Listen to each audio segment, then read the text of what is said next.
పూరా local. Recent గా మీరు పెట్టిన ప్రెస్ మీట్ గాంధీ భవన్ లో సంచలనంగా మారింది. ఈ నేపథ్యంలో బీఆర్ఎస్ కార్యకర్తలు మీ మీద పోలీస్ కంప్లైంట్ ఇవ్వడం జరిగింది. ఏ విధంగా చూస్తారు? అవన్నీ రోడ్డు పూట కుక్కలు మరుగుతుంటే అవన్నీ పెద్దగా పట్టించుకోవాల్సిన అవసరం లేదు. ఆ చిల్లర నా కొడుకులు వాళ్ళంతా ఆ చిల్లర వ్యవస్థ అవసరం లేదు. మాకు తెలంగాణ ప్రజలు ముఖ్యం, తెలంగాణలో ఉన్నటువంటి రైతులు ముఖ్యం, తెలంగాణలో ఉన్నటువంటి కార్మికులు ముఖ్యం, తెలంగాణలో ఉన్నటువంటి ఉద్యమకారులు ముఖ్యం, తెలంగాణలో ఉన్నటువంటి రాష్ట్ర ప్రజలు ముఖ్యం. అంతే తప్ప ఆ లక్ష్యం కొద్ది మేము ముందుకు పోతున్నాం.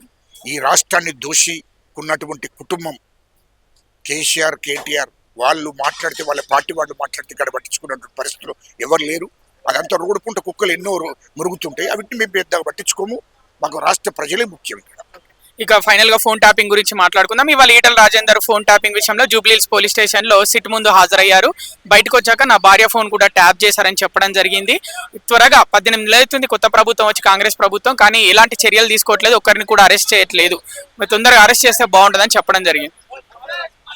ఒక్కరు కాదు, ఇద్దరు కాదు, తెలంగాణ రాష్ట్రంలో 40,000 మంది ఫోన్లు ట్యాపింగ్ చేయడం జరిగింది. కేసీఆర్, కేటీఆర్ డైరెక్షన్ లో ప్రభాకర్ రావు అనేటోడు. కాబట్టి ఖచ్చితంగా అన్నిటి మీద కూడా విచారణ జరుగుతుంది.